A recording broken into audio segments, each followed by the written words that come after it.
go to the fisheries meetings, they tell us you got to start using the Sharon model. How are we going to teach our youth how to fish when they have to go pick it out of somebody else's truck?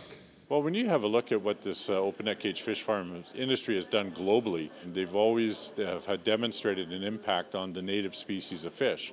And what happens is it's a perfect environment for sea lice, as one example of impact, to flourish. And then we start to have other concerns about the externalization of the excrement from 700,000 fish in a pen.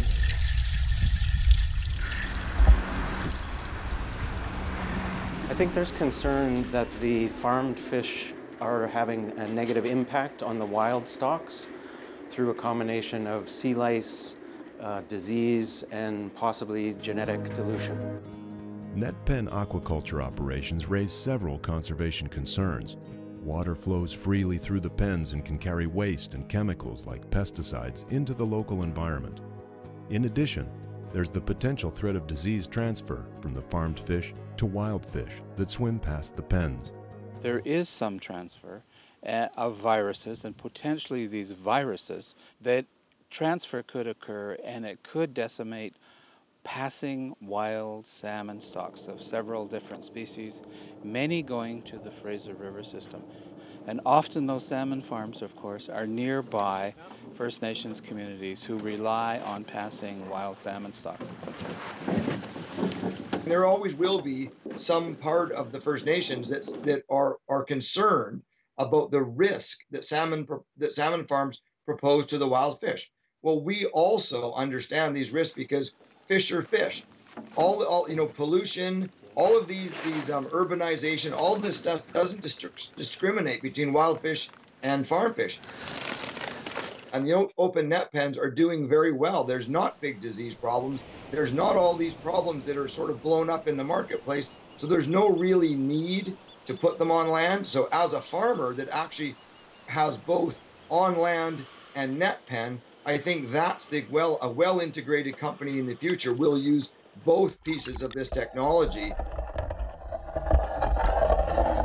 When we go to the store, how would we know that the farmed fish that we're about to buy is raised either on the ocean or on land? The retailers, they're supposed to indicate whether they're wild salmon or farm-raised salmon.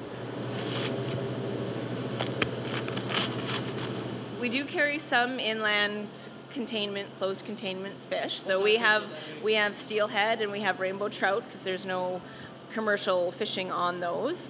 I mean, most people do not want the farm fish, and we don't support the offshore farming. So over the time we're educating people like with the steelhead and the trout, and if they're done properly, they're great products. Do you have kids? I do. And would you feed them farmed fish, or would you feed them? I would prefer not to, no. Do you mind me asking why? I just think there's too many diseases and things I hear. It scares me. Preference wild. Why so? Just because I've seen some of those farmed fish when we were on the boat, and it didn't look very good. It's time for closed containment on land. Let's allow this industry to be 100% responsible for every aspect of its operations. And that's not asking too much.